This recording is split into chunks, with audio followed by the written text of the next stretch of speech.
Bismillahirrahmanirrahim. Assalamualaikum warahmatullahi wabarakatuh. Kembali bersama Pondok Ngaji. Kita akan mengikuti pengajian dari Gus Baha.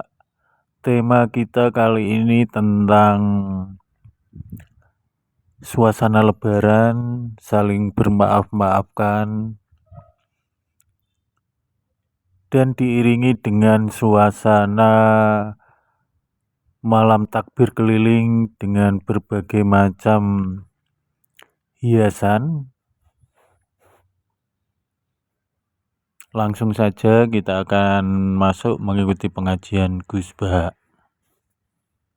Ada aturan dalam ilmu hadis. Jadi di antara aturannya itu sebuah riwayat itu menjadi kuat meskipun asal usulnya riwayat yang lemah kalau menjadi perilaku sosial. Karena perilaku sosial itu menunjukkan didikan atau pendidikan atau tarbiyah dari leluhur sampai kita. Misalnya saling memaafkan. Itu hadis tentang persisnya saling memaafkan mungkin banyak yang masalah ketika teksnya ada yang sampai menyebut fatasofaha salaman. Bisa orang berdebat hukumnya salaman kayak apa, apalagi musim sekarang. Orang saling curiga untuk nggak salaman itu.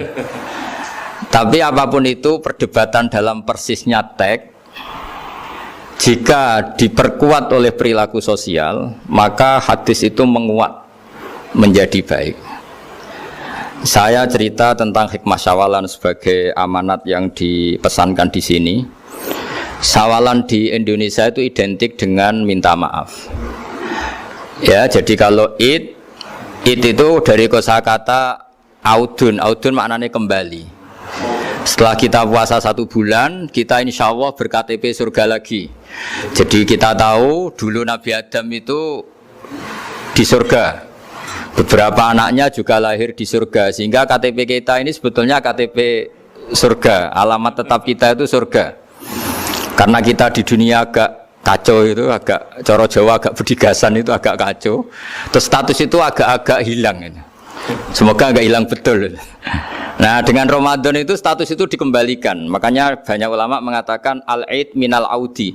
Dari kata kembali, kita yang dulu penduduk surga, insya Allah barokahnya Ramadan yang diterima itu menjadi status penduduk surga lagi. Disebut minal aidin. Kita kembali lagi ke fitrah, kembali lagi ke status kehambaan yang benar, sehingga kita layak menjadi ahli surga. Saya mulai dari status kehambaan. Memang untuk menjadi ahli surga itu kita tidak boleh menandingi Tuhan, menandingi kekuasaan Allah. Sehingga syarat dasar masuk surga itu harus abdullah. Kita berstatus hambanya Allah. Disebut fadkhuli fi ibadi. Masuklah dulu sebagai hambaku. Jadi kita berstatus sebagai hambanya. Baru setelah layak jadi hambanya, baru wadkhuli jannati. Baru berstatus layak sebagai ahli surga. Jadi status kehambaan ini kita mantapkan dulu. Jangan ada status lain kita di depan Allah kecuali status kehambaan. Saya punya analogi dan itu saya ulang-ulang karena di antara ciri Quran itu mengulang-ulang sesuatu yang harus jadi pegangan. Saya ulang lagi, di antara ciri Quran itu mengulang-ulang sesuatu yang jadi pegangan. Jika kita belajar ilmu fisika atau ilmu apa saja, maka kita akan bicara materi sesuai statusnya. Jadi kita harus latihan untuk iman kepada Allah.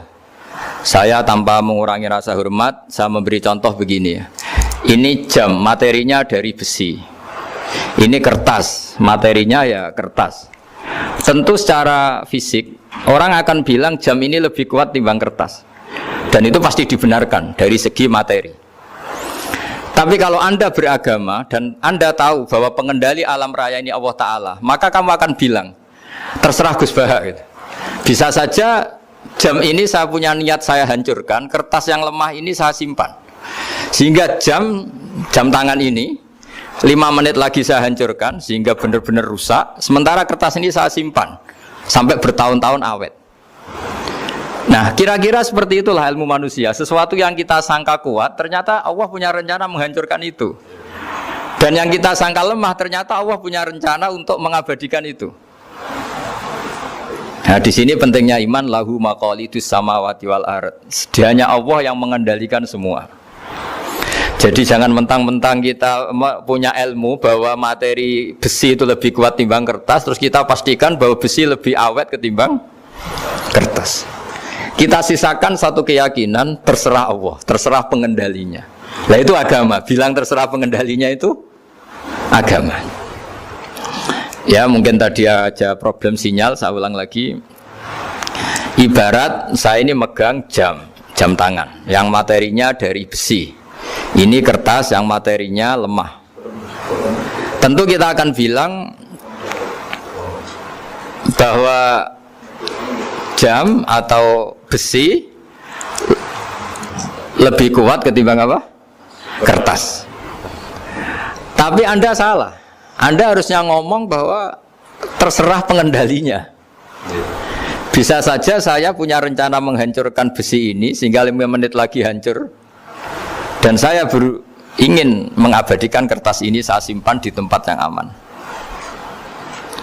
Nah kira-kira agama itu bukan anti ilmu, sehingga agama boleh kamu mengatakan besi ini lebih kuat ketimbang kertas. Tapi harus kamu tambahi dari segi materi. Tapi kalau dari segi pengendalinya, maka kita jawab terserah Allah Subhanahu wa Ta'ala. Nah ini di sini pentingnya beragama. Jadi meskipun Mars itu kayak apa kuatnya, bumi, gunung kayak apa kuatnya, ternyata gunung yang kita kira kuat ternyata nyimpan magma yang potensi meledak. Yang gunung kecil yang kelihatan dari pasir kecil yang tidak berdaya ternyata nggak nyimpan magma, jadi nggak direncanakan untuk diledakkan.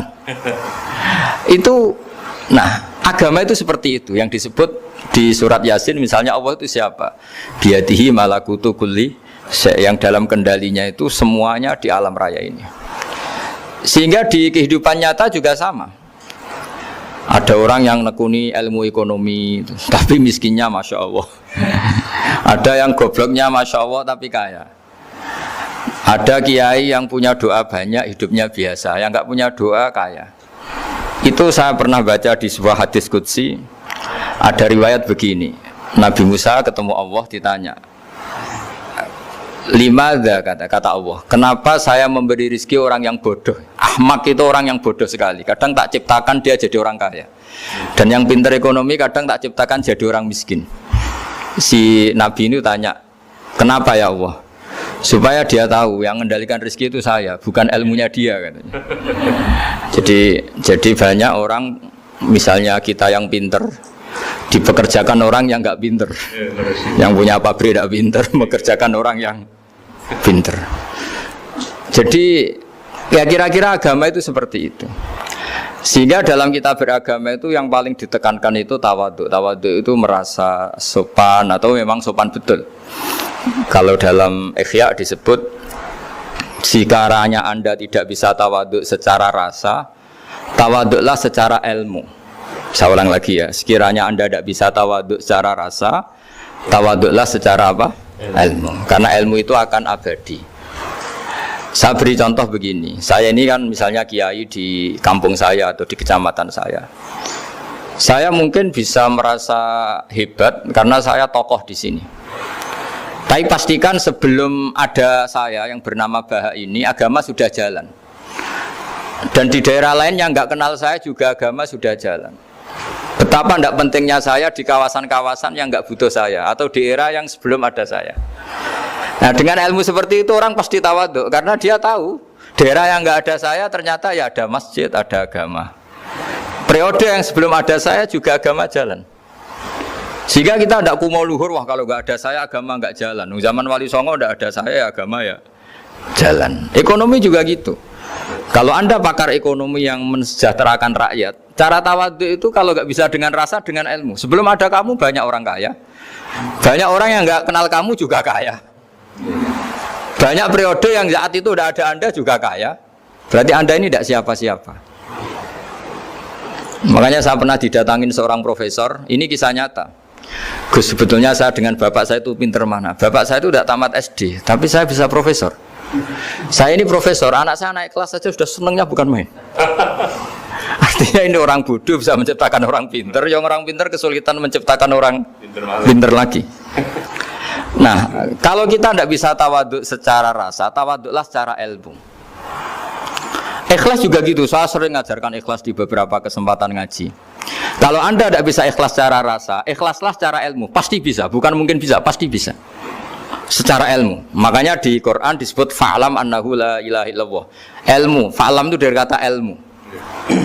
Saya beri contoh, saya mulai kecil sampai sekarang saya sekitar umur 50 tahun. Mulai kecil sampai sekarang itu ya bilang kalau kertas ini putih. Itu ya ada yang gaji, ada yang bayar, tapi saya selalu bilang kertas ini putih. Yang hitam ya saya katakan hitam, yang merah saya katakan merah. Kenapa? Karena itu fakta. Saya ulang lagi, karena itu fakta. Sehingga saya untuk mengatakan putih tidak perlu ada yang bayar. Sehingga ketika kita latihan sholat, latihan ibadah, dan mengakui Allah itu sebagai Tuhan kita akan malu. Loh, faktanya Allah itu kan Tuhan. Mau mengatakan fakta kok minta upah, ini gimana? Kita mengatakan Allah Tuhan itu sama dengan mengatakan kertas ini putih. Sama-sama itu fakta. Sama seperti saya mengatakan Pak Jokowi itu presiden kami. Itu kan fakta. Masa nunggu kalau dikasih BLT katakan presiden, kalau enggak ya enggak. Itu kan ribet jadi. Pak Panut misalnya rektor UGM. Mbok saya enggak digaji di sana atau enggak kerja di sana, bilang kalau beliau itu rektor. Pak Ganjar gubernur Jawa Tengah. Mbok saya dikenal apa enggak, ya beliau tetap gubernur. Lama sekali kita mengatakan fakta itu ikhlas. Ikhlas itu artinya enggak minta apa-apa. Karena kita ingin ngomong sesuai fakta. Nah, Allah Tuhan itu fakta gitu. Nah, kenapa untuk mengatakan Allah Tuhan nunggu? Dah, saya ini Tuhan kamu. Ya nunggu dulu Gusti, kalau engkau masukkan kami ke surga, engkau Tuhan. Kalau enggak ya enggak jadi. Tidak bisa seperti itu. Ya Allah tetap Tuhan. Nah, kalau Anda tidak bisa ikhlas secara rasa, ikhlaslah secara ilmu.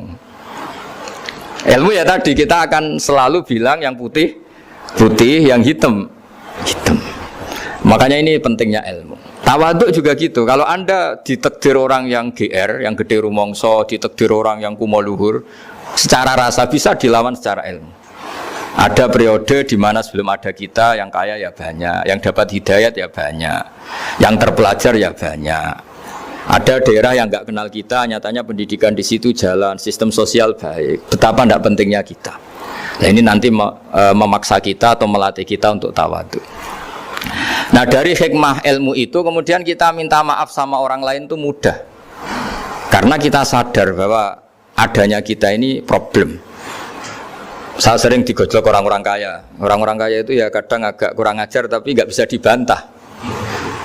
Begini, pernah tanya saya gini, Gus, saya ini punya mobil mahal, harganya 2 miliar. Kayaknya yang berak pakai jalan raya saya kan. Kok bisa bayarnya pajak saya mahal? Sehingga kayaknya paling pantas saya.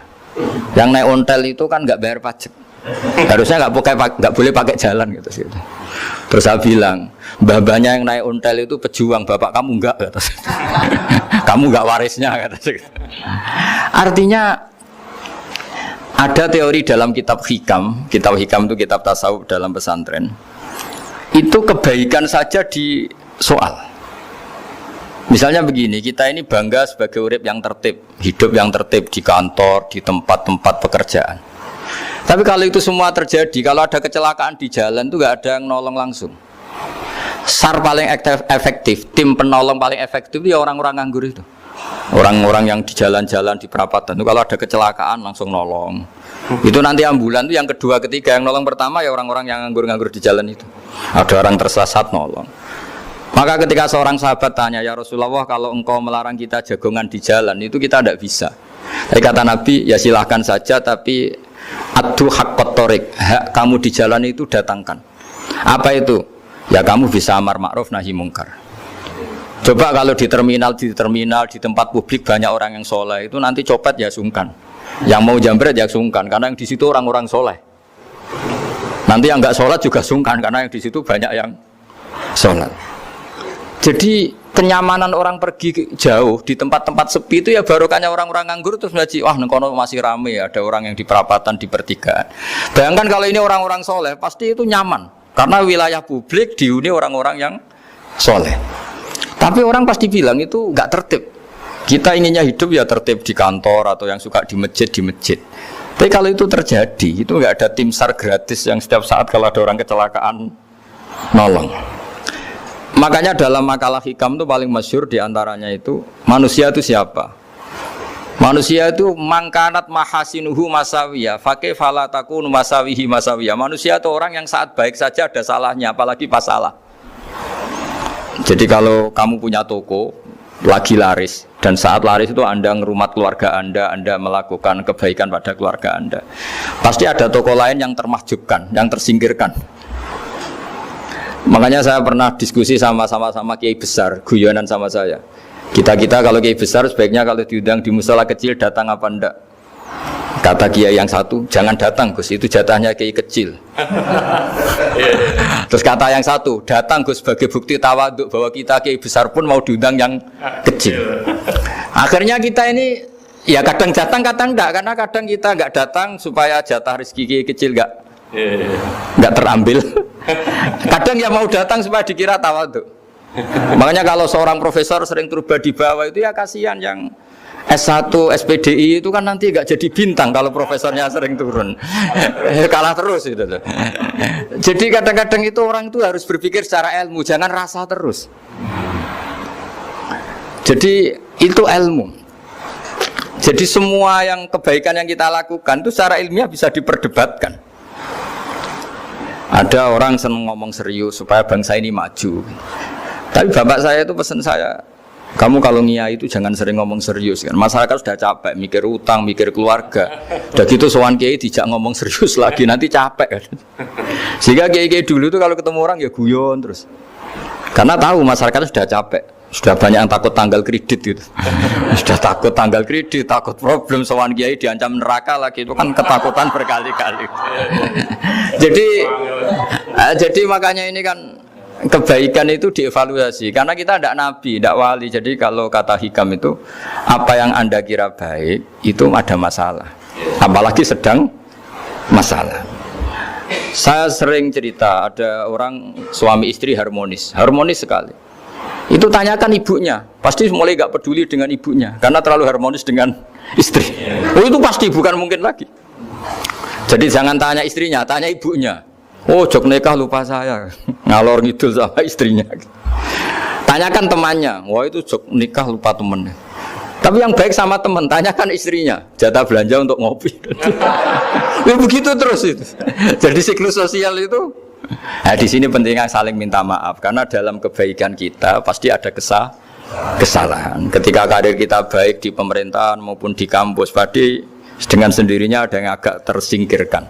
Meskipun itu sudah hukum alam, tapi apapun itu kita harus minta maaf. Makanya banyak saya sering cerita berkali-kali. Dulu itu ada dua nabi yang seangkatan. Itu luar biasa debat ilmiahnya, tapi debat baik. Mulai dulu ya ada polemik itu ya mulai dulu ya ada. Yang Nabi Yahya itu suka berkawan orang-orang soleh. Kalau ditanya kenapa kamu berkawan orang-orang soleh, ya enak lah karena berkawan orang soleh. Yang Nabi Isa sering berkawan orang-orang yang nggak jelas. Ditanya kenapa anda suka berkawan orang-orang yang nggak jelas, innama ana tabibun udawil mardo. Nabi dan kiai itu ibarat dokter, ya tentu menyembuhkan yang sakit. Kalau anda seorang dokter pasti neliti daerah-daerah pandemi, masa neliti daerah sehat? Nah, jadi dulu bapak wasiat ke saya gitu, kowe nak jadi kiai kok bengkel. Jadi kiai itu kayak bengkel, kalau nggak siap dadani orang nggak jelas ya jangan jadi kiai. Itu ya, tapi kan masalahnya kita sendiri solehnya pas-pasan, takut terkontaminasi. Jadi yang jelek bukan jadi baik, kita yang baik jadi jelek.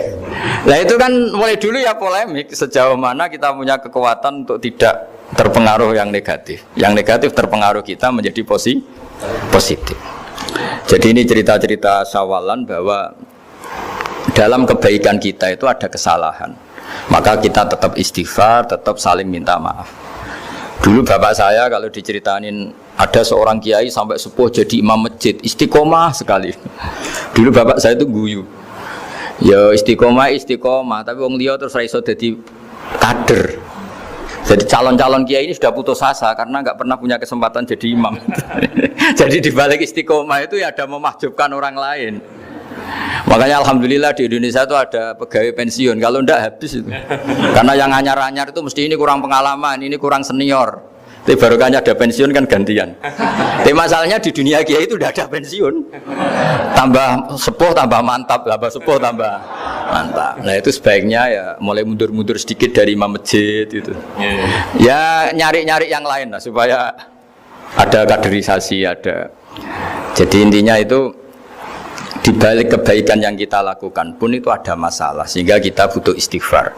Di sini pentingnya dawuhnya para wali-wali, dulu ada istilah wastighfaruna yahtaju ilal istighfar. Ketika kita minta maaf, sebetulnya minta maaf sendiri itu butuh minta maaf lagi. Minta maaf lagi itu butuh minta maaf lagi. Misalnya saya dengan Mas Hilmi ini akrab, pernah pakai uangnya misalnya.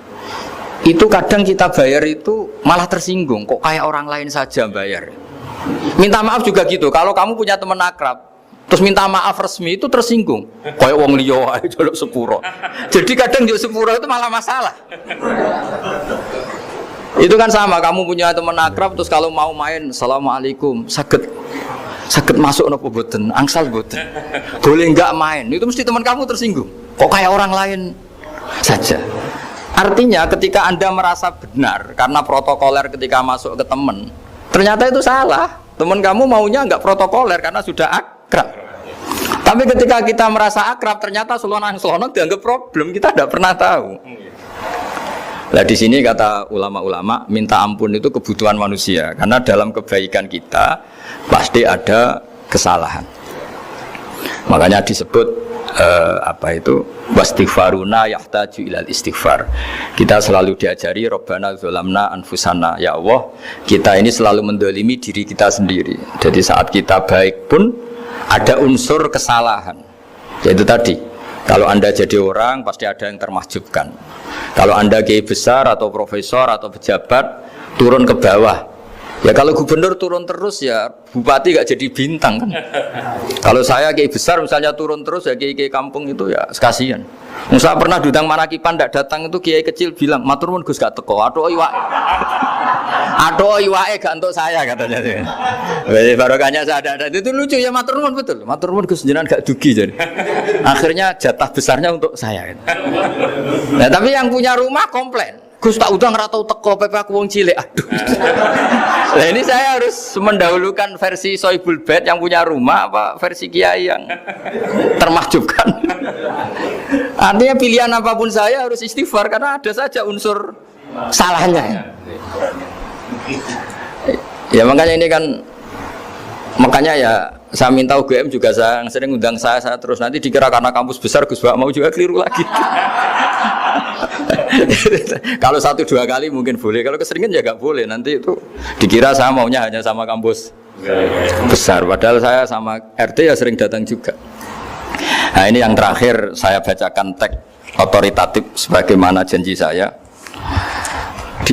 Kata Rasulullah SAW di sebuah hadis, ini terakhir nanti supaya nggak lama-lama, saya juga punya wadhifah.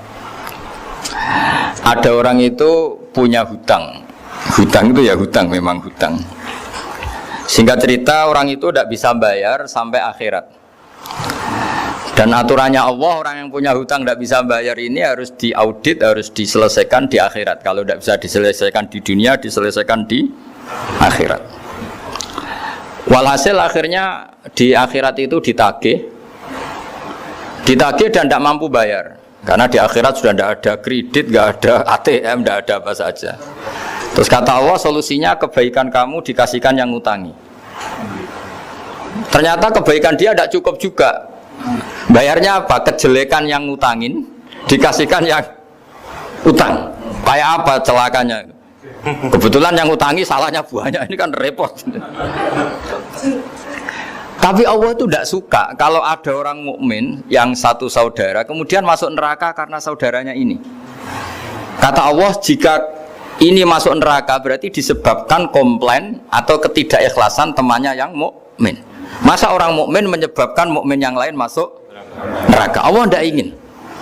Makanya diantara nikmatnya beragama itu ukhuwah, persaudaraan.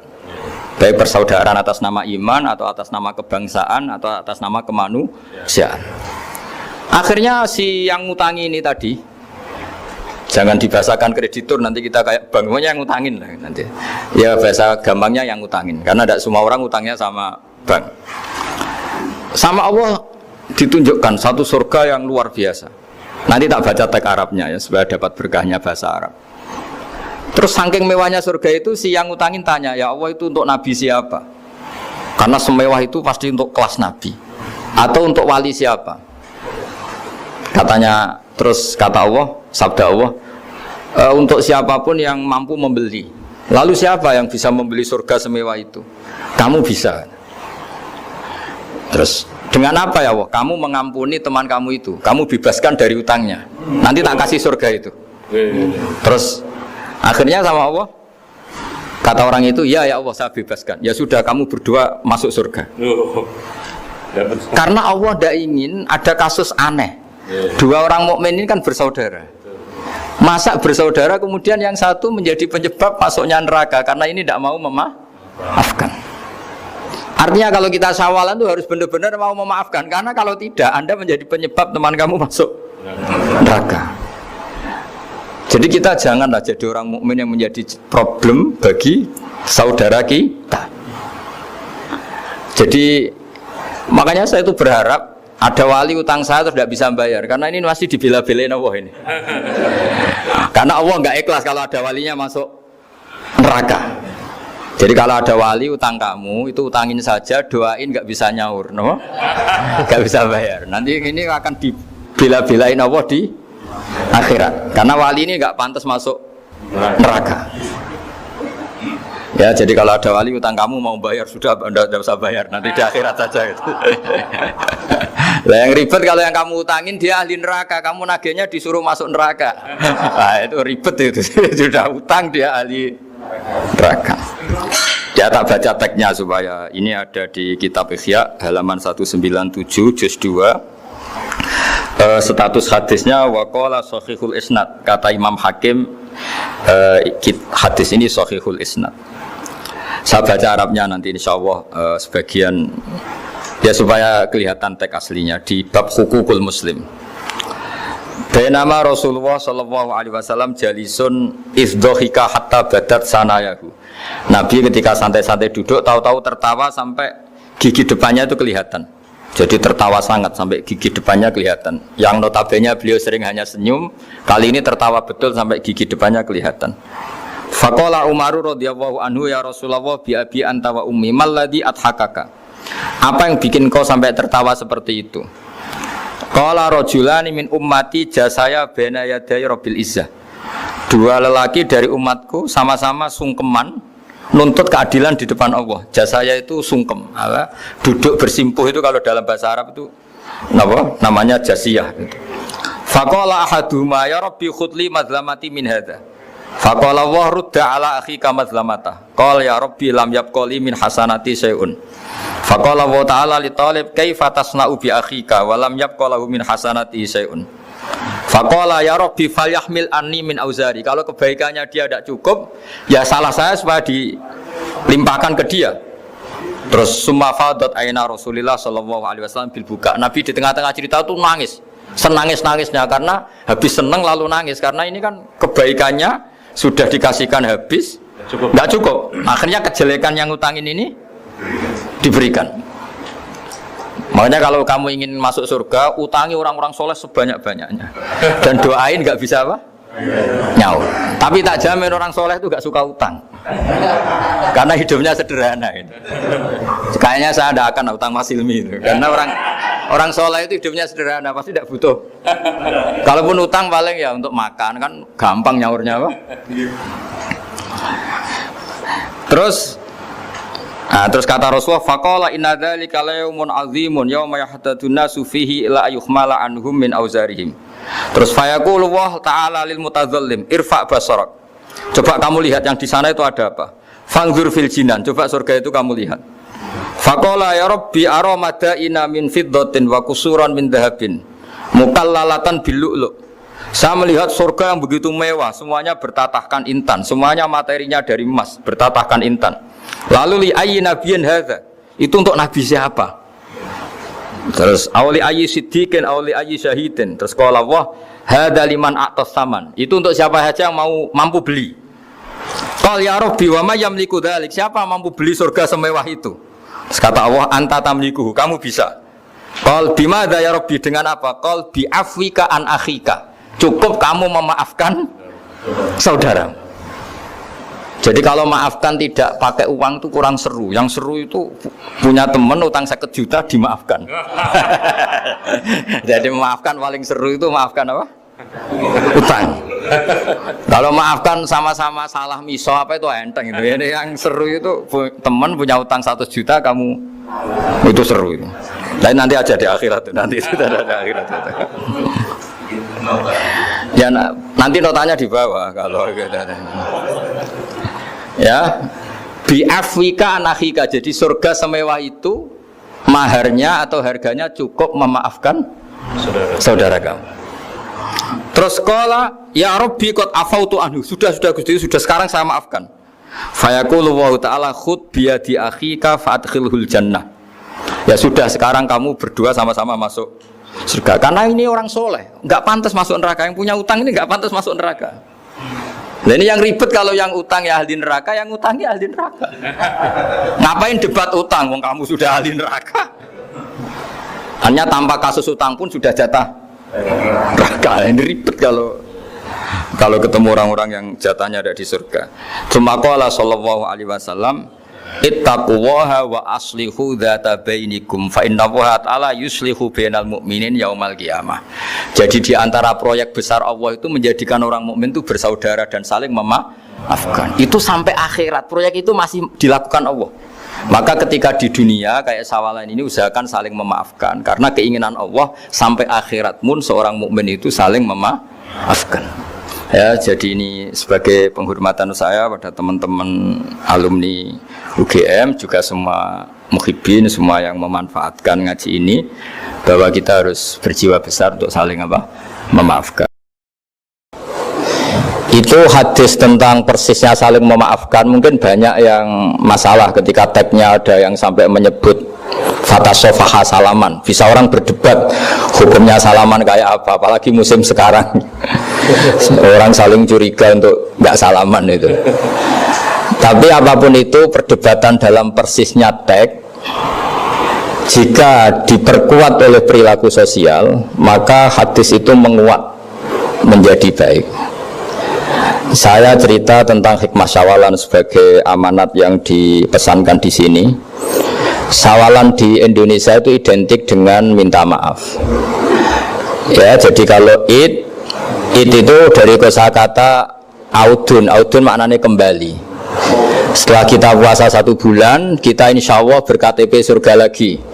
Jadi kita tahu dulu Nabi Adam itu di surga, beberapa anaknya juga lahir di surga, sehingga KTP kita ini sebetulnya KTP surga, alamat tetap kita itu surga. Karena kita di dunia agak kacau itu, agak coro Jawa, agak bedigasan itu agak kacau, terus status itu agak-agak hilang ini. Semoga agak hilang betul. Nah, dengan Ramadan itu status itu dikembalikan. Makanya banyak ulama mengatakan al-aid minal audi.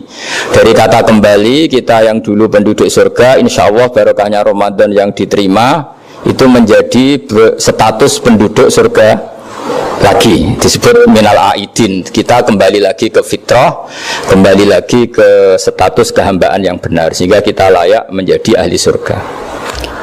Saya mulai dari status kehambaan. Memang untuk menjadi ahli surga itu kita tidak boleh menandingi Tuhan, menandingi kekuasaan Allah. Sehingga syarat dasar masuk surga itu harus abdullah, kita berstatus hambanya Allah. Disebut fadkhuli fi ibadi, masuklah dulu sebagai hambaku. Jadi kita berstatus sebagai hambanya. Baru setelah layak jadi hambanya, baru wadkhuli jannati, baru berstatus layak sebagai ahli surga. Jadi status kehambaan ini kita mantapkan dulu. Jangan ada status lain kita di depan Allah kecuali status kehambaan. Saya punya analogi dan itu saya ulang-ulang karena di antara ciri Quran itu mengulang-ulang sesuatu yang harus jadi pegangan. Saya ulang lagi, di antara ciri Quran itu mengulang-ulang sesuatu yang jadi pegangan. Jika kita belajar ilmu fisika atau ilmu apa saja, maka kita akan bicara materi sesuai statusnya. Jadi kita harus latihan untuk iman kepada Allah. Saya tanpa mengurangi rasa hormat, saya memberi contoh begini. Ini jam, materinya dari besi. Ini kertas, materinya ya kertas. Tentu secara fisik orang akan bilang jam ini lebih kuat timbang kertas. Dan itu pasti dibenarkan dari segi materi. Tapi kalau Anda beragama dan Anda tahu bahwa pengendali alam raya ini Allah Ta'ala, maka kamu akan bilang, terserah Gus Baha gitu. Bisa saja jam ini saya punya niat saya hancurkan, kertas yang lemah ini saya simpan. Sehingga jam tangan ini 5 menit lagi saya hancurkan sehingga benar-benar rusak. Sementara kertas ini saya simpan sampai bertahun-tahun awet. Nah, kira-kira seperti itulah ilmu manusia. Sesuatu yang kita sangka kuat, ternyata Allah punya rencana menghancurkan itu. Dan yang kita sangka lemah, ternyata Allah punya rencana untuk mengabadikan itu. Nah, di sini pentingnya iman, lahu maqalidus samawati wal ard. Hanya Allah yang mengendalikan semua. Jadi jangan mentang-mentang kita punya ilmu bahwa materi besi itu lebih kuat timbang kertas, terus kita pastikan bahwa besi lebih awet ketimbang kertas. Kita sisakan satu keyakinan, terserah Allah, terserah pengendalinya. Nah, itu agama. Bilang terserah pengendalinya itu agama. Ya, mungkin tadi aja problem sinyal, saya ulang lagi. Ibarat saya ini megang jam tangan yang materinya dari besi. Ini kertas yang materinya lemah. Tentu kita akan bilang bahwa jam atau besi lebih kuat ketimbang apa? Kertas. Tapi Anda salah. Anda harusnya ngomong bahwa terserah pengendalinya. Bisa saja saya punya rencana menghancurkan besi ini sehingga 5 menit lagi hancur, dan saya ingin mengabadikan kertas ini, saya simpan di tempat yang aman. Nah, kira-kira agama itu bukan anti ilmu, sehingga agama boleh kamu mengatakan besi ini lebih kuat ketimbang kertas. Tapi harus kamu tambahi dari segi materi. Tapi kalau dari segi pengendalinya, maka kita jawab terserah Allah Subhanahu wa Ta'ala. Ya, ini di sini pentingnya beragama. Jadi meskipun Mars itu kayak apa kuatnya, bumi gunung kayak apa kuatnya, ternyata gunung yang kita kira kuat ternyata nyimpan magma yang potensi meledak. Yang gunung kecil yang kelihatan dari pasir kecil yang tidak berdaya ternyata nggak nyimpan magma, jadi nggak direncanakan untuk diledakkan. Itu, nah, agama itu seperti itu yang disebut di surat Yasin misalnya, Allah itu siapa? Biyadihi malakutu kulli, yang dalam kendalinya itu semuanya di alam raya ini. Sehingga di kehidupan nyata juga sama. Ada orang yang nekuni ilmu ekonomi tapi miskinnya Masya Allah. Ada yang gobloknya Masya Allah tapi kaya. Ada kiai yang punya doa banyak, hidupnya biasa. Yang nggak punya doa kaya. Itu saya pernah baca di sebuah hadis qudsi. Ada riwayat begini, Nabi Musa ketemu Allah, ditanya, limadha, kata Allah, kenapa saya memberi rezeki orang yang bodoh? Ahmak itu orang yang bodoh sekali. Kadang tak ciptakan dia jadi orang kaya, dan yang pintar ekonomi kadang tak ciptakan jadi orang miskin. Si Nabi ini tanya, kenapa ya Allah? Supaya dia tahu yang mengendalikan rezeki itu saya, bukan ilmunya dia, katanya. Jadi banyak orang, misalnya kita yang pintar dipekerjakan orang yang nggak pinter, yang punya pabrik tidak pinter, mengerjakan orang yang pinter. Jadi ya kira-kira agama itu seperti itu. Sehingga dalam kita beragama itu yang paling ditekankan itu tawadhu. Tawadhu itu merasa sopan atau memang sopan betul. Kalau dalam Ihya disebut, sekiranya Anda tidak bisa tawadhu secara rasa, tawadhulah secara ilmu. Saya ulang lagi ya, sekiranya Anda tidak bisa tawadhu secara rasa, tawadhulah secara apa? Ilmu. Karena ilmu itu akan abadi. Saya beri contoh begini, saya ini kan misalnya kiai di kampung saya atau di kecamatan saya. Saya mungkin bisa merasa hebat karena saya tokoh di sini. Tapi pastikan sebelum ada saya yang bernama Baha ini, agama sudah jalan. Dan di daerah lain yang nggak kenal saya juga agama sudah jalan. Betapa tidak pentingnya saya di kawasan-kawasan yang nggak butuh saya, atau di era yang sebelum ada saya. Nah, dengan ilmu seperti itu orang pasti tawadhu, karena dia tahu daerah yang nggak ada saya ternyata ya ada masjid, ada agama. Periode yang sebelum ada saya juga agama jalan. Sehingga kita tidak kumo luhur, wah kalau nggak ada saya agama nggak jalan. Zaman Wali Songo tidak ada saya agama ya jalan. Ekonomi juga gitu. Kalau Anda pakar ekonomi yang mensejahterakan rakyat, cara tawadhu itu kalau nggak bisa dengan rasa, dengan ilmu. Sebelum ada kamu banyak orang kaya, banyak orang yang nggak kenal kamu juga kaya. Banyak periode yang saat itu udah ada Anda juga kaya. Berarti Anda ini tidak siapa-siapa. Makanya saya pernah didatangin seorang profesor. Ini kisah nyata. Gus, sebetulnya saya dengan bapak saya itu pinter mana? Bapak saya itu tidak tamat SD, tapi saya bisa profesor. Saya ini profesor, anak saya naik kelas saja sudah senengnya bukan main. Artinya ini orang bodoh bisa menciptakan orang pinter, yang orang pinter kesulitan menciptakan orang pinter lagi. Nah, kalau kita tidak bisa tawaduk secara rasa, tawaduklah secara ilmu. Ikhlas juga gitu, saya sering ngajarkan ikhlas di beberapa kesempatan ngaji. Kalau Anda tidak bisa ikhlas secara rasa, ikhlaslah secara ilmu, pasti bisa, bukan mungkin bisa, pasti bisa. Secara ilmu, makanya di Quran disebut fa'lam annahu la ilaha illallah. Ilmu, fa'lam itu dari kata ilmu. Saya beri contoh, saya mulai kecil sampai sekarang saya sekitar umur 50 tahun. Mulai kecil sampai sekarang itu ya bilang kalau kertas ini putih. Itu ya ada yang gaji, ada yang bayar, tapi saya selalu bilang kertas ini putih. Yang hitam ya saya katakan hitam, yang merah saya katakan merah. Kenapa? Karena itu fakta. Saya ulang lagi, karena itu fakta. Sehingga saya untuk mengatakan putih tidak perlu ada yang bayar. Sehingga ketika kita latihan sholat, latihan ibadah, dan mengakui Allah itu sebagai Tuhan kita akan malu. Faktanya Allah itu kan Tuhan. Mau mengatakan fakta kok minta upah, ini gimana? Kita mengatakan Allah Tuhan itu sama dengan mengatakan kertas ini putih. Sama-sama itu fakta. Sama seperti saya mengatakan Pak Jokowi itu presiden kami. Itu kan fakta. Masa nunggu kalau dikasih BLT katakan presiden, kalau enggak ya enggak. Itu kan ribet jadi.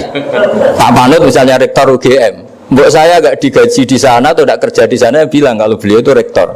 Pak Ganjar gubernur Jawa Tengah, mbok saya dikenal apa enggak ya beliau tetap gubernur. Lama sekali kita mengatakan fakta itu ikhlas. Ikhlas itu artinya enggak minta apa-apa, karena kita ingin ngomong sesuai fakta. Nah Allah Tuhan itu fakta gitu. Nah kenapa untuk mengatakan Allah Tuhan nunggu, bah saya ini Tuhan kamu, ya nunggu dulu Gusti, kalau engkau masukkan kami ke surga engkau Tuhan, kalau enggak ya enggak jadi. Itu tidak bisa seperti itu, ya Allah tetap Tuhan. Nah kalau Anda tidak bisa ikhlas secara rasa, ikhlaslah secara ilmu. Ilmu ya tadi kita akan selalu bilang yang putih putih, yang hitam hitam. Makanya ini pentingnya ilmu. Tawaduk juga gitu. Kalau Anda ditakdir orang yang GR, yang gede rumongso, ditakdir orang yang kumo luhur, secara rasa bisa dilawan secara ilmu. Ada periode di mana sebelum ada kita yang kaya ya banyak, yang dapat hidayat ya banyak, yang terpelajar ya banyak. Ada daerah yang nggak kenal kita, nyatanya pendidikan di situ jalan, sistem sosial baik. Betapa tidak pentingnya kita. Ya, ini nanti memaksa kita atau melatih kita untuk tawaduk.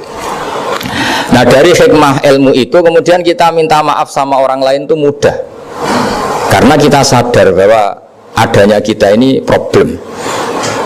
Saya sering digojok orang-orang kaya. Orang-orang kaya itu ya kadang agak kurang ajar tapi nggak bisa dibantah. Begini, pernah tanya saya gini, Gus, saya ini punya mobil mahal, harganya 2 miliar. Kayaknya yang berhak pakai jalan raya saya kan. Kok bisa bayarnya pajak saya mahal? Sehingga kayaknya paling pantas saya. Yang naik ontel itu kan nggak bayar pajak, harusnya nggak boleh pakai jalan gitu sih. Terus saya bilang, mbah-mbahnya yang naik ontel itu pejuang, bapak kamu enggak, kata saya. Kamu nggak warisnya, kata saya. Artinya ada teori dalam kitab hikam itu kitab tasawuf dalam pesantren. Itu kebaikan saja di soal. Misalnya begini, kita ini bangga sebagai urip yang tertib, hidup yang tertib di kantor, di tempat-tempat pekerjaan. Tapi kalau itu semua terjadi, kalau ada kecelakaan di jalan itu nggak ada yang nolong langsung. SAR paling efektif, tim penolong paling efektif itu ya orang-orang nganggur itu. Orang-orang yang di jalan-jalan di perapatan itu kalau ada kecelakaan langsung nolong. Itu nanti ambulan itu yang kedua, ketiga, yang nolong pertama ya orang-orang yang nganggur-nganggur di jalan itu. Ada orang tersesat nolong. Maka ketika seorang sahabat tanya, ya Rasulullah, kalau engkau melarang kita jagongan di jalan, itu kita tidak bisa. Tapi kata Nabi, ya silahkan saja, tapi Adu haqqat thoriq, hak kamu di jalan itu datangkan. Apa itu? Ya kamu bisa amar ma'ruf nahi mungkar. Coba kalau di terminal, di tempat publik banyak orang yang soleh, itu nanti copet ya sungkan, yang mau jambret ya sungkan, karena yang di situ orang-orang soleh. Nanti yang nggak sholat juga sungkan, karena yang di situ banyak yang sholat. Jadi kenyamanan orang pergi jauh di tempat-tempat sepi itu ya barokahnya orang-orang nganggur terus ngaji, wah nengkono masih rame, ada orang yang di perapatan, di pertigaan. Bayangkan kalau ini orang-orang soleh, pasti itu nyaman, karena wilayah publik dihuni orang-orang yang soleh. Tapi orang pasti bilang itu nggak tertib. Kita ininya hidup ya tertib di kantor atau yang suka di masjid. Tapi kalau itu terjadi, itu nggak ada tim SAR gratis yang setiap saat kalau ada orang kecelakaan nolong. Makanya dalam makalah hikam itu paling masyhur diantaranya itu manusia itu siapa? Manusia itu mangkanat mahasinuhu masawiyah, fakih falataku masawihi masawiyah. Manusia itu orang yang saat baik saja ada salahnya, apalagi pas salah. Jadi kalau kamu punya toko lagi laris dan saat laris itu Anda ngerumat keluarga Anda melakukan kebaikan pada keluarga Anda, pasti ada toko lain yang termahjubkan, yang tersingkirkan. Makanya saya pernah diskusi sama kiai besar, guyonan sama saya. Kita kalau kiai besar sebaiknya kalau diundang di musala kecil datang apa enggak? Kata kiai yang satu, jangan datang Gus, itu jatahnya kiai kecil. Terus kata yang satu, datang Gus sebagai bukti tawaduk bahwa kita kiai besar pun mau diundang yang kecil. Akhirnya kita ini ya kadang datang kadang enggak, karena kadang kita enggak datang supaya jatah rezeki kiai kecil enggak terambil. Kadang ya mau datang supaya dikira tawaduk. Makanya kalau seorang profesor sering turun di bawah itu ya kasihan yang S1, SPDI itu kan nanti gak jadi bintang kalau profesornya sering turun. Kalah terus itu. Jadi kadang-kadang itu orang itu harus berpikir secara ilmu, jangan rasa terus. Jadi itu ilmu. Jadi semua yang kebaikan yang kita lakukan itu secara ilmiah bisa diperdebatkan. Ada orang senang ngomong serius supaya bangsa ini maju. Tapi bapak saya itu pesan saya, kamu kalau niat itu jangan sering ngomong serius kan. Masyarakat sudah capek mikir utang, mikir keluarga. Dan itu sowan kiai dijak ngomong serius lagi nanti capek kan. Sehingga kiai dulu itu kalau ketemu orang ya guyon terus. Karena tahu masyarakat sudah capek, sudah banyak yang takut tanggal kredit gitu. Sudah takut tanggal kredit, takut problem sowan kiai diancam neraka lagi, itu kan ketakutan berkali-kali. Jadi makanya ini kan kebaikan itu dievaluasi karena kita tidak nabi, tidak wali. Jadi kalau kata hikam itu apa yang Anda kira baik itu ada masalah, apalagi sedang masalah. Saya sering cerita ada orang suami istri harmonis sekali. Itu tanyakan ibunya, pasti mulai gak peduli dengan ibunya karena terlalu harmonis dengan istri. Itu pasti bukan mungkin lagi. Jadi jangan tanya istrinya, tanya ibunya. Oh, jod nikah lupa saya, ngalor ngidul sama istrinya. Tanyakan temannya, wah itu jod nikah lupa temennya. Tapi yang baik sama teman, tanyakan istrinya, jatah belanja untuk ngopi. Begitu terus itu. Jadi siklus sosial itu. Nah, di sini pentingnya saling minta maaf karena dalam kebaikan kita pasti ada kesalahan. Ketika karir kita baik di pemerintahan maupun di kampus, pasti dengan sendirinya ada yang agak tersingkirkan. Meskipun itu sudah hukum alam, tapi apapun itu kita harus minta maaf. Makanya banyak, saya sering cerita berkali-kali, dulu itu ada dua nabi yang seangkatan. Itu luar biasa debat ilmiahnya, tapi debat baik. Mulai dulu ya ada polemik itu ya mulai dulu ya ada. Yang Nabi Yahya itu suka berkawan orang-orang soleh. Kalau ditanya kenapa kamu berkawan orang-orang soleh, ya enak lah karena berkawan orang soleh gitu. Yang Nabi Isa sering berkawan orang-orang yang gak jelas. Ditanya kenapa anda suka berkawan orang-orang yang gak jelas, innama ana tabibun udawil mardo. Nabi dan kiai itu ibarat dokter, ya tentu menyembuhkan yang sakit. Kalau anda seorang dokter pasti neliti daerah-daerah pandemi, masa neliti daerah sehat. Nah, jadi dulu bapak wasiat ke saya gitu, kau nak jadi kiai kok bengkel, jadi kiai itu kayak bengkel. Kalau nggak siap dadani orang nggak jelas ya jangan jadi kiai kan. Itu ya, tapi kan masalahnya kita sendiri solehnya pas-pasan, takut terkontaminasi. Jadi yang jelek bukan jadi baik, kita yang baik jadi jelek. Nah itu kan mulai dulu ya polemik, sejauh mana kita punya kekuatan untuk tidak terpengaruh yang negatif. Yang negatif terpengaruh kita menjadi positif. Jadi ini cerita-cerita sawalan bahwa dalam kebaikan kita itu ada kesalahan, maka kita tetap istighfar, tetap saling minta maaf. Dulu bapak saya kalau diceritain ada seorang kiai sampai sepuh jadi imam masjid, istiqomah sekali. Dulu bapak saya itu guyu, ya istiqomah, tapi wong liya terus iso jadi kader. Jadi calon-calon kiai ini sudah putus asa karena nggak pernah punya kesempatan jadi imam. Jadi dibalik istiqomah itu ya ada memahjubkan orang lain. Makanya alhamdulillah di Indonesia itu ada pegawai pensiun. Kalau enggak habis itu. Karena yang anyar-anyar itu mesti ini kurang pengalaman, ini kurang senior. Tapi baru tanya ada pensiun kan gantian. Tapi masalahnya di dunia kiai itu udah ada pensiun. Tambah sepuh tambah mantap, tambah sepuh tambah mantap. Nah itu sebaiknya ya mulai mundur-mundur sedikit dari imam masjid itu. Ya nyari-nyari yang lain lah supaya ada kaderisasi, ada. Jadi intinya itu di balik kebaikan yang kita lakukan pun itu ada masalah, sehingga kita butuh istighfar. Di sini pentingnya dawuhnya para wali-wali. Dulu ada istilah wastighfaruna yahtaju ilal istighfar. Ketika kita minta maaf, sebetulnya minta maaf sendiri itu butuh minta maaf lagi. Minta maaf lagi itu butuh minta maaf lagi. Misalnya saya dengan Mas Hilmi ini akrab, pernah pakai uangnya misalnya. Itu kadang kita bayar itu malah tersinggung, kok kayak orang lain saja bayar. Minta maaf juga gitu. Kalau kamu punya teman akrab terus minta maaf resmi itu tersinggung, kayak wong liya ae jaluk sepuro. Jadi kadang di sepuro itu malah masalah.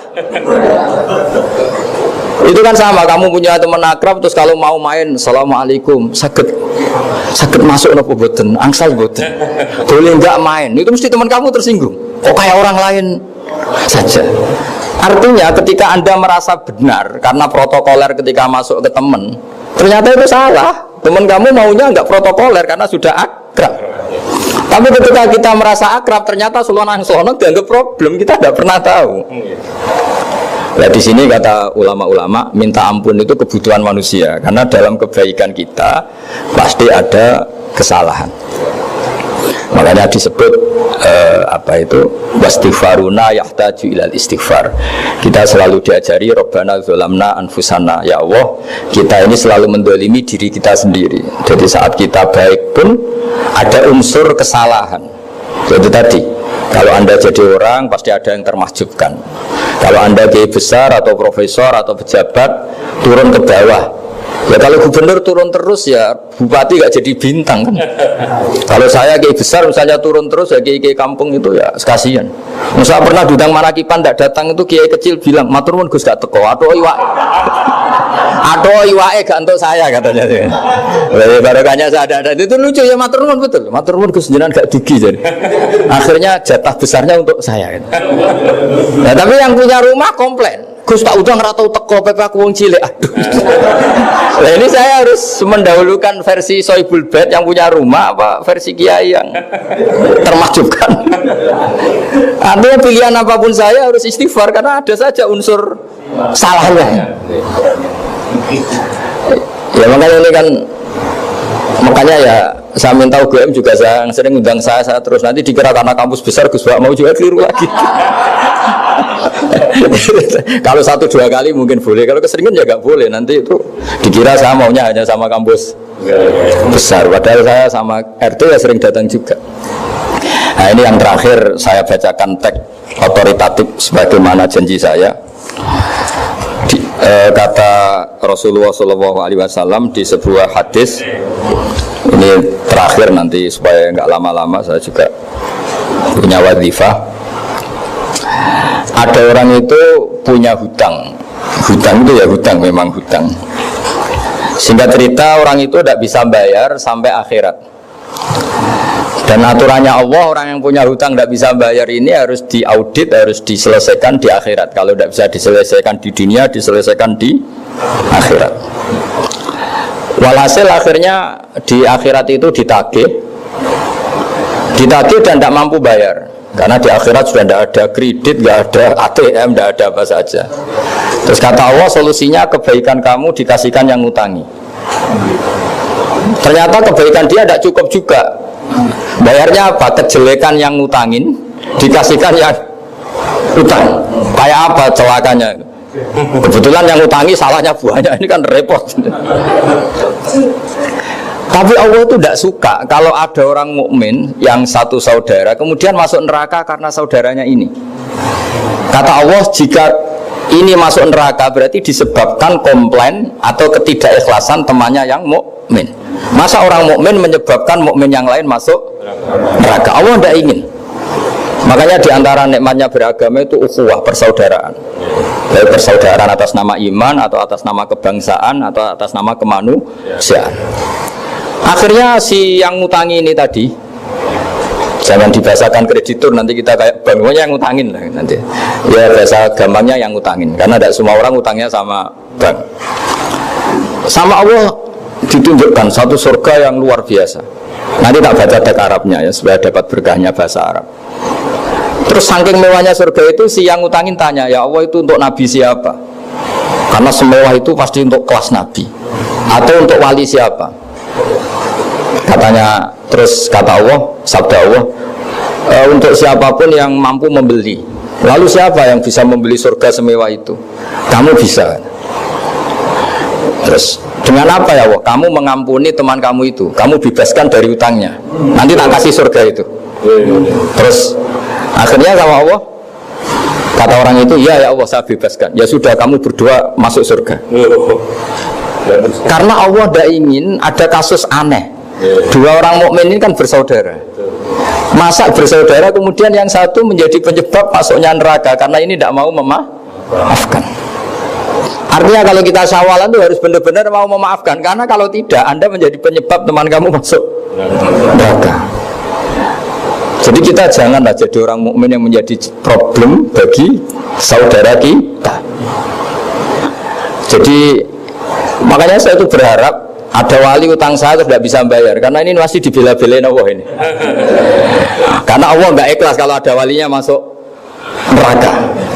Jadi kalau ada wali utang kamu itu utangin saja, doain, nggak bisa nyaur, no?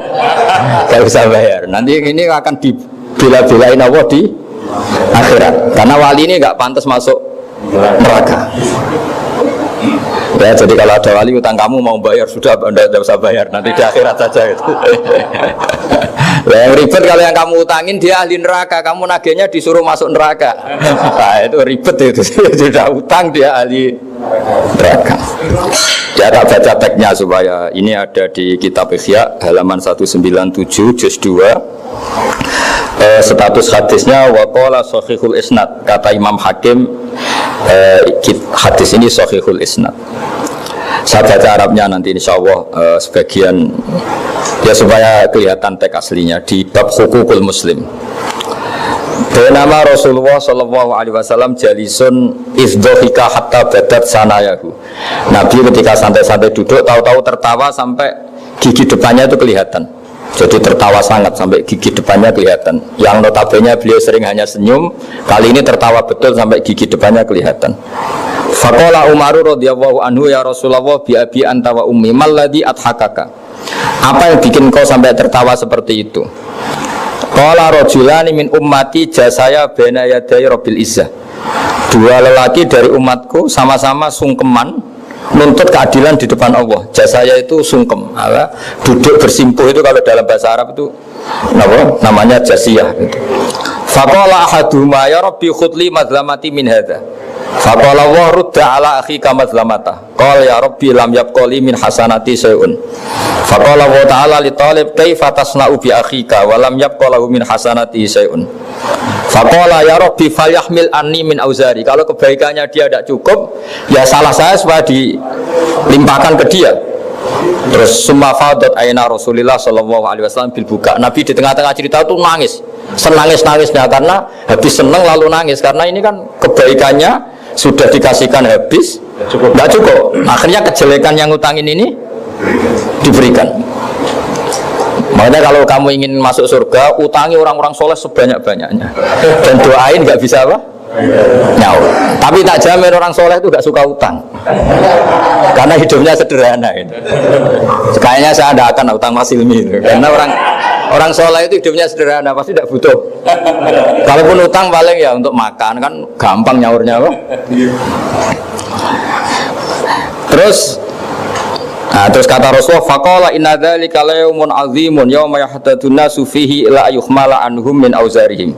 Terus fayaqulu Allah taala lil mutadzallim, irfa basarak. Coba kamu lihat yang di sana itu ada apa? Fanzur fil jinan, coba surga itu kamu lihat. Faqala ya rabbi ara madaina min fiddatin wa qusuran min dhahabin mutallalatan bil lu'lu'. Saya melihat surga yang begitu mewah, semuanya bertatahkan intan, semuanya materinya dari emas, bertatahkan intan. Lalu li ayyi nabiyyin hadza? Itu untuk nabi siapa? Terus awli ayyi siddiqin awli ayyi syahidin. Terus qala Allah hadza liman a'tas saman. Itu untuk siapa saja yang mau mampu beli. Qal ya rabbi wa may yamliku dzalik? Siapa mampu beli surga semewah itu? Terus kata Allah anta tamliku, kamu bisa. Qal bimadza ya rabbi, dengan apa? Qal bi afwika an akhika. Cukup kamu memaafkan saudara. Jadi kalau maafkan tidak pakai uang itu kurang seru. Yang seru itu punya teman utang 1 juta dimaafkan. Jadi memaafkan paling seru itu maafkan apa? Utang. Kalau maafkan sama-sama salah miso apa itu enteng itu. Ini yang seru itu teman punya utang 1 juta kamu itu seru itu. Dan nanti aja di akhirat itu. Nanti sudah ada di akhirat itu. Ya nanti notanya di bawah kalau ya di Afrika anahika. Jadi surga semewah itu maharnya atau harganya cukup memaafkan saudara kamu. Terus qala ya rabbi qad afautu anhu, sudah Gusti, sudah sekarang saya maafkan. Fayaqulu wa ta'ala khud bi yadi akhika fa'adkhilhul jannah. Ya sudah sekarang kamu berdua sama-sama masuk surga. Karena ini orang soleh, nggak pantas masuk neraka. Yang punya utang ini nggak pantas masuk neraka.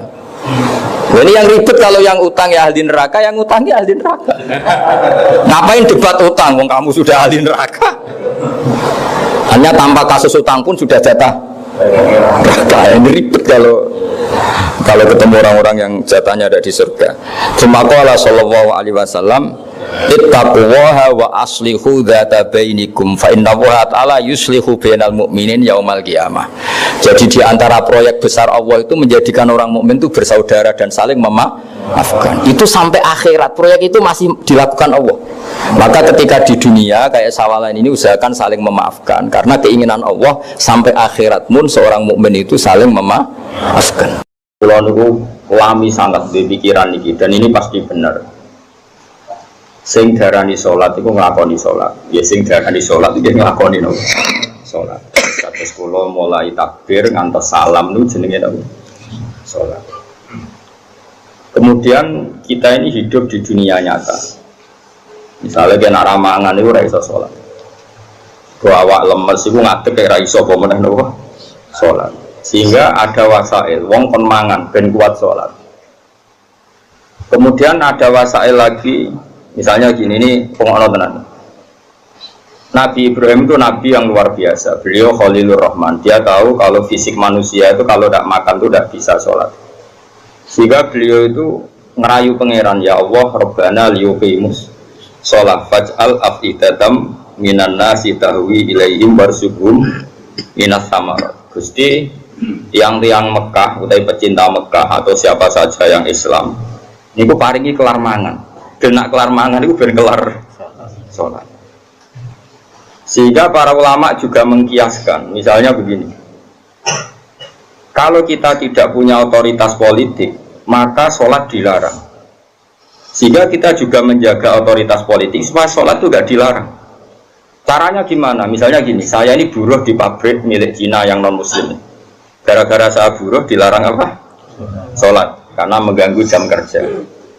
Kalau saya mampu bikin koalisi buruh menuntut hak sholat, saya harus melakukan itu. Karena itu cara saya untuk mendirikan sholat. Atau kalau ada umat Islam mampu kaya dan bisa menciptakan lapangan kerja dengan membolehkan sholat, maka harus melakukan itu demi tegaknya sholat. Makanya ini kelirunya kita. Nyongkone ngelakoni sholat itu pokoknya ini dewe sholat. Dia agak mikir bahwa untuk bisa sholat itu dibutuhkan kekuatan ekonomi, kekuatan politik. Saya itu ngaji di mana-mana, saya ulang-ulang. Islam ke Selat Malaka itu Thailand sama Indonesia itu umurnya bareng. Cuma kebetulan Thailand nggak milih politik, negara dikelola non Muslim. Tahu-tahu sholat itu dilarang di Thailand. Indonesia kebalikan, lah kiai ini seneng politik, keterusan nganti sakniki, paham ya. Akhirnya rawali songo iku Islam lagi rong generasi. Iku wis gawe demak napa? Wah, satri mau sholat dilarang. Nara sholat ra iso dadi presiden. Jadi saiki sholat malah bupati kok ora sholat, terus ra ngarah dipilih, gubernur kok ora sholat. Lho, ra ngarah dipilih. Ana cawayu sholihah kok sing lanang ra bebo sholat, ya ora payu. Ibu keterusan paham, tapi ini mau cerita. Jadi karena redaksinya Quran itu wa iqamis sholat, mendirikan sholat supaya sholat itu berdiri, bukan kamu saja tapi seluruh negara. Dan itu dibutuhkan macam-macam tadi. Ibrahim menyontohkan kekuatan politik, kekuatan ekonomi bahwa untuk sholat itu harus warzuqum minas samarot, harus ada materi fisik, yaitu orang makan. Terus di ayat umum Nabi Muhammad dicontohno ciri utama agama wis menang ku Muhammad wala yumakkinanna lahum dinahumul ladzir tadallahum wala yubaddilannahum min ba'di khaufihim amna. Ciri utama kemenangan Islam Muhammad, nak orang melaksanakan Islam itu sudah ada ketakutan. Disebut wala yumakkinanna dinahumul ladzir tadallah. Jadi kira-kira perasaan kula ada satu negara yang lama sekali ada Islamnya, kemudian sholat di situ takut, sama negara yang sholat tidak takut. Cara alamat untuk futuhe pangeran yang milih negara yang sholat itu udah tak takut. Mergo Allah ngendikan wala yumakkinanna lahum dinahumul ladzir tadallah. Allah bikin tamkin itu kemampuan melakukan ibadah secara netral, secara kuat.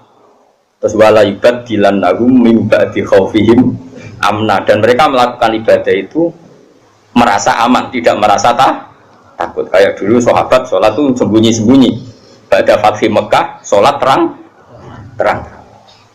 Ini penting kalau ingat no. Jadi sing sufi goblok ya ben mari, ben gelem rontok politik. Sing politik yo mari, sholat itu rambut tebar pesona. Jadi sepodo mari ini, terus yang waras betok ya ujub ben nanti pikiran. Ya pokoknya iki ngomong ilmu ngono ae napa, ora usah ujub-ujuban, pokoknya ngomong apa? Ilmu, ora usah terus rasa suci dhewe yo ora. Wong rom yo lagi tak kandhani iki wae. Tapi yang jelas neng ayat itu jelas ada kata-kata wala yumakkinanna lahum dinahumul ladzir tadallahum wala yubaddilannahum min ba'di khaufihim amna. Jadi ciri utama agama hebat itu kalau merasa tamkin, rabi yo iso, wayo yo iso, berarti wis jos ya. Beragama secara apa? Benar. Ya. Paham ya? Tapi nak wani ya pokoknya sementing itu wani. Lho kalau di kanca bojone loro telu iku langsung legal kabeh, didaftarno langsung legal kabeh. Kondang tenan. Rabi langsung wakeh, didaftarno ya langsung legal kabeh. Yo ya hebat tenan. Tapi kok kuat suwe ora ya ora ana iku takdir no. Tapi ini penting kula aturno nggih. Kula niku kan maca tarikh niku kathah. Maca tarikh niku kathah. Di antara tarikh itu kenapa semua nabi itu kok menguasai negara? Enggak ada nabi yang enggak menguasai negara. Nabi Muhammad pada akhirnya menguasai Mekah Madinah. Ada Fathu Mekah.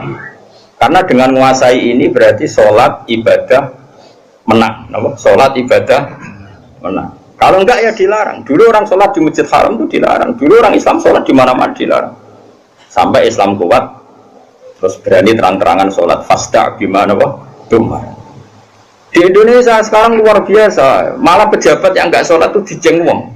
Sekira-kira malah ada di golek bojo wong ra salat saiki kangenan. Musibah. Wes pokoke jos. Tambah kowe ketok khusyuk, sawangane tambah gampang rapi. Jajal misalnya Mustafa nganti badhe ngecap koyo wayah iku koyo mungkin. Lah buku sujude urung kowe kita ya kan sah ta ora wayah dengan badhe ngene. Maksudnya geng meyakinkan kan. Koyo orang iso ngajak ning swarga lah. Pokoknya dengan rai seperti ini tuh masih itu. Coba adeknya wes abid, gue nih syarat suka abid dok ya. Ini semoga lakukan ini wes nawani ya. Tapi ini penting kalau terang ya. Makanya istilahnya wa iqamis shalah, mendirikan. Jadi sholat itu berdiri. Terus kedua kata Imam Haromen, sholat itu harus fi amakina mukhtalifatin, di tempat yang beda-beda, sing ma'rufah, sing dikenal. Jadi wong kok sholat ngisor pring dhewean itu gak sah dari Imam Haromen. Sholat kudu di tempat terbuka, terutama fardhu. Sehingga kata Imam Haromen, kalau sudah ada jamaah tapi fi buyutin di rumah masing-masing, la tadharu bias syiar, yang syiar tidak kelihatan putih itu tetap diperangi. Makanya syaratnya jamaah itu harus di tempat apa? Terbuka.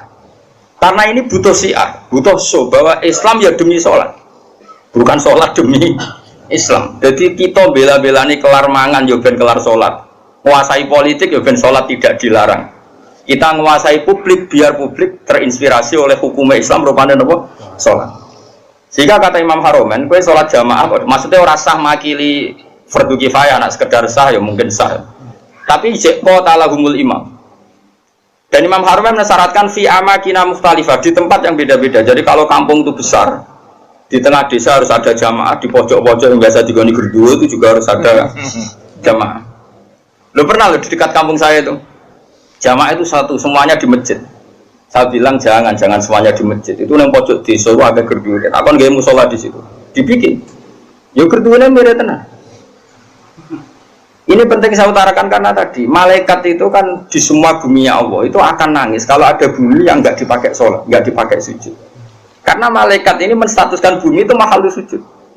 Makanya kata Rasulullah, wajulat lanal ardu kulluha masjid, dan semua bumi Allah itu hakikatnya adalah tempat sujud. Sehingga kalau nggak ada sujud itu ya kecewa.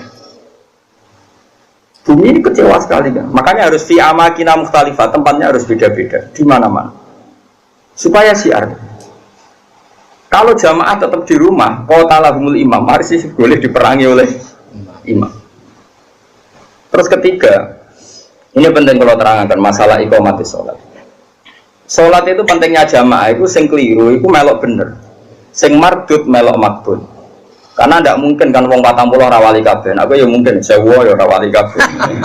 Normalnya itu kalau ada orang dulu, era dulu, anggar orang 40 mesti sing sitok itu wali. Kayaknya sekarang 1 juta pun nggak jamin ada apa? Nggak ada wali, tapi nggak masalah lah. Mungkin zaman akhir kriteria wali juga agak seketat zaman dulu mungkin. Masa beda zaman kualifikasinya masih sama. Tapi kan saya kira anggar segala nasi ibn ngalor ngidul. Ya ini saya turunkan lah kualifikasinya saya. Santai. Sholat itu bisa bener, itu baru kayak wong akeh. Dulu itu sholat itu kok cacile. Kalau nu gak ada kitab, namanya ini disertasinya doktor profesor namanya Ibu Muhammad. Kalau nu kenal sama orangnya, dulu pernah ke Sarang. Anak Syekh Rajab, abahnya itu profesor, terus punya anak ya profesor juga. Dia nulis tentang fikih Imamil Haromen. Kemudian saya pernah ketemu pernah Sarang. Saya beli kitabnya, mulai kitab disertasi doktornya sampai dia setelah jadi profesor fikih. Dia ngarang judulnya Fiqhu Imamil Haromen. Dia nganalisis cara berfikihnya Imam siapa? Haromen itu gurunya Imam Ghazali. Oh itu lama yang luar biasa betul. Dia itu orang Irak. Mangkel deh nih, Mekah jadi kota mati mangkel ulama mandi kan. Dia udah pernah Mekah, mulang itu selawur-lawuran. Ngawur wong alim tapi coba apa yang gue.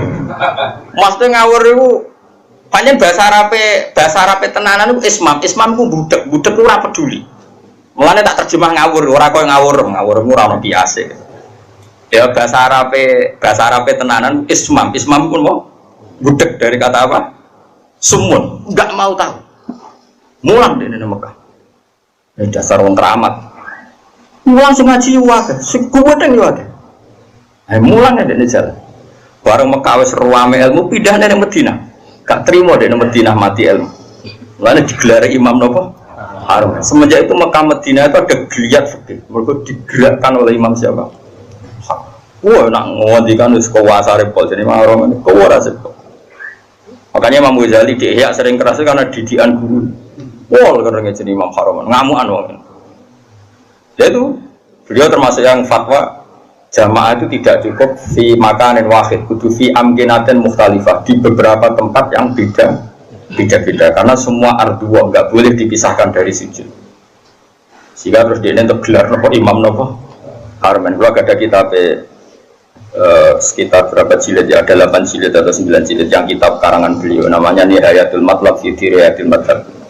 Itu kitab Indo.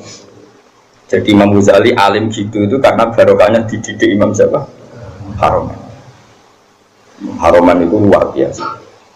Yang paling saya kenang dari Imam Haromen itu gitu. Nak ngendikan itu ambek ngamuk. Wis masyhur. Kok yang menang kalah itu ngamuk. Tapi ngamuk wong alim ya tetep keramat terus. Kowe ngamuk ya guyu caci cilik. Ya koyo stres ngono. Modele ngamuk enak wong alim itu terus koyo mergo rondo.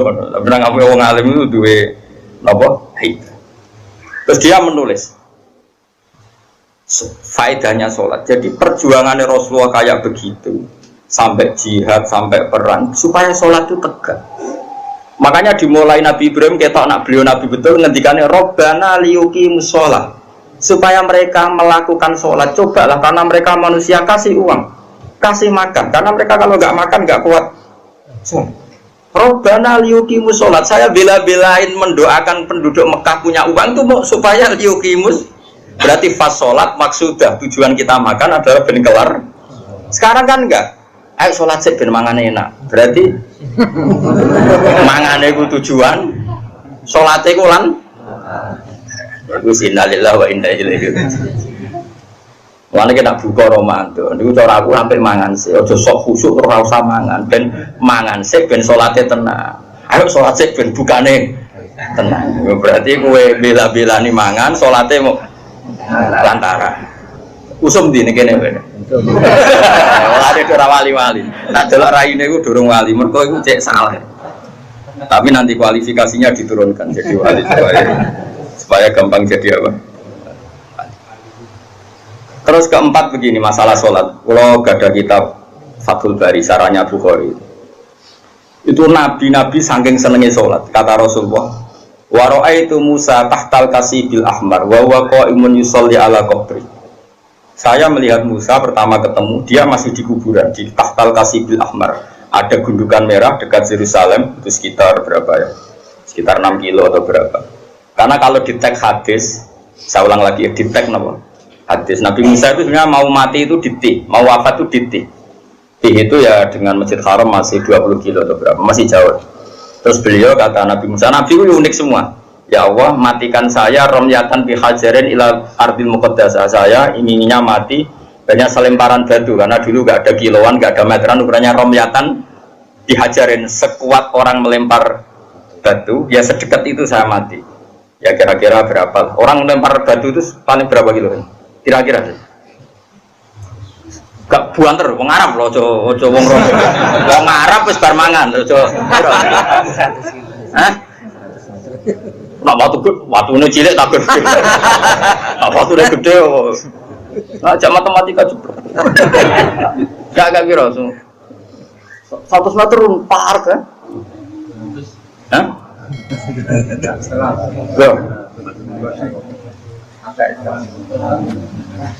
Nah itu di situ Nabi Musa itu sholat.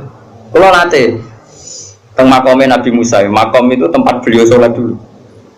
Teng kuburannya ini. Meskipun kuburannya mukhtalaf alaih tentu. Terus di sana Fathul Bari itu gini, termasuk yang ditulis Sayyid Muhammad dalam Mafarim Ajuban Tuhan. Rasulullah itu saking senengnya sholat ngedikan gini, ketika saya belum pernah ketemu para nabi kecuali pas itu kuburan di kuburannya sholat do munfarid sendiri. Kan gak iso ngentongi jamaah mau ndak mau harus sendiri. Pas Nabi Muhammad mau Isra itu kan beliau di Baitul Maqdis. Semua sholat datang. Karena mereka hobinya sholat, ini mumpung ada imam besar Kanjeng Nabi maksudnya ngono Bapak. Kowe aja terlalu jurnalistik. Mumpung ada imam besar, Imamul Muttaqin itu, yang di tarhim itu. Di tarhim kan diterangkan loh, yang ada tuh musola yang masih pakai tarhim itu. Wa taqaddam tali sholati. Fasallah wa antal seperti terus watakot damtal di sholat terus wal antal apa imam. Kemudian para nabi datang, kamu maju dan kamu menjadi apa imam. Itu nabi sebelum Mi'raj itu kenangannya para nabi ya sholat. Jadi semua nabi datang ke Baitul Maqdis itu hanya apa untuk sholat. Mumpung ada ya Imam al-Muttaqin, Imam al-Mujahidin, imam besar ahli jihad ahli taqwa. Itu semuanya gitu, semuanya demi sholat. Singkat cerita ketika Nabi mau kapundhut, saking senangnya sholat itu ngedikan saya hafal teksnya. Saya ini mau meninggal kata Nabi. Dan saya melihat para nabi itu sholat di kuburannya. Terus kata Nabi, wa ana akramu ala Allah. Dan saya terlalu terhormat. Saya ini terlalu terhormat di mata Allah. untuk membiarkan saya 3 hari meninggal kemudian saya tidak sholat. Jadi pastikan kalau saya terpaksa mengalami masa-masa kecelok mati mayit, maksudnya kecelok ya tentu tidak mayit hakikatan karena semua nabi itu ahya, semua nabi itu hidup. Umpama aku kecelok ngikuti prosedur umumnya wong sing kecelok kapundhut paling banter mau tawati. Aku ku isin pengiran terlalu terhormat pengiran kok aku terus ning kuburan kok amen turu mati terus sholat. Jadi nabi cita-cita terbesar beliau setelah meninggal pun itu mau melakukan sholat. Wa ana akramu ala rabbi. Setelah saya meninggal gini walam usul ibadah salasin kemudian saya tidak sholat setelah masa 3 hari. Ya masa 3 hari mungkin itu pilihan Nabi karena mau tidak mau harus mengalami proses peralihan alam ya, tapi tetap cita-citanya itu sholat. Nah saya ini kalau iso sholat itu spring susu ya Allah alhamdulillah dan biasa urip besar. Terus keempat, sebaiknya imam sholat itu yang paling alim, paling akrok, paling benar. Itu awal-awalnya. Tapi nanti kan terus kayak seleksi KPU. Misalnya Mustafa, ini jigoten wis sunah Rasul tua wis bener. Tapi engkau tajwidnya kalah mbek Ki Fuad. Ki Fuad misalnya tajwidnya bener kalah sepuluh mbek Pak Hudi. Nanti kan iso seleksi kan ribet. Sajane apik aturan itu, tapi nanti sini ribet. Terus Ruhin menang. Wah, raiso yang paling parah pangeran dari Nabi Fakir. Wah, sesat barakah. Wah, yo repot. Dulu itu sholat itu memang diseleksi betul. Karena ya umul qauma aqra'uhum likitabillah, yang paling berani imam itu yang paling akro, yang paling afqah, yang paling asan, yang paling aqdam hijratan difke kan ada aturannya. Satu yang paling bacaannya benar. Benar kok harus tahu apa maknanya. Karena kalau nggak tahu maknanya itu kalau wakaf itu fatal. Ya fatal tuh Pak Udi. Misalnya orang wong wacanane api terus wakafnya gini, innallaha la yastahyi terus wakaf. Ayo prono. Mulane wong-wong sing korek suarane apik mbok yo do tobat, belajar maknane Quran. Kadang wakofe iku fatal. Ya ono sing wakaf ngene misale. Apa itu? Innama yastajibul ladzina yasma'una wal mauta. Berarti artinya terus piye? Dadi sing nampa dakwahe pangeran iku wong kula niku cara pantes wae ngarang bapak kofasol, tapi kira-kira do angel bali lho rugi. Jadi yang keliru di Indonesia ini kritik saya terbuka pada yang belajar tajwid hanya makhraj. Sebetulnya dulu definisi tajwid itu tidak hanya makhraj, termasuk ma'rifatul wukuf wal wusul. Makanya nenggone Jazariyah wa ba'da tajwidi kalil hurufi la budda min ma'rifatil wukufi. Jadi wakaf itu inti tajwid, tapi sekarang wong muni ahli tajwid itu maknane makhraje tok. Wakaf asal jeblok sehingga ana wong wakaf inta wa la yastahi. Ya prono. Tapi zaman sing sempurna itu sapa ya sudah sing iki tampa wae sing zaman akhir tampa wae. Cuma sebetulnya kalau mau belajar tajwid itu ya sak paket belajar wakaf dan wasol karena sekali salah itu fatal. Pokoknya wakaf juz 24. Wa kadzalika haqqat kalimatu rabbika 'alal ladzina kafaru annahum ashabun naril ladzina yahmiluna al-'arsya wa malaktuhu malaikat Jibril. Mergo niku ashabun nar disifati alladzina yahmiluna al-'arsya. Neraka alus. Makanya wakaf ini penting sekali. Lho kula nu ada kitab karangannya Hasan bin Hadi Asegaf. Saking judulnya kitab Al Jauharul Masun fi Qiraati Qalun, qiraahnya Nafi' yang riwayatnya Qalun. Sampai saking duane Habib Hadi Hasan bin Hadi Asegaf. Itu orang sadat yang terkenal ahli qiraah. Sampai ngedikan gini, saya ngapal kitabku 6 wakaf tok dakhalal jannah. Saking mangkel wong wis ora belajar. Roh tok 6 sangka wakaf. Iku dakhalal. Lah aku apal ae ketan. Jadi potensi swarga itu tinggi lah karena 6 ae swarga. Puluhan mungkin ratusan. Karena ya tadi fatal. Kalau enggak tahu itu fatal.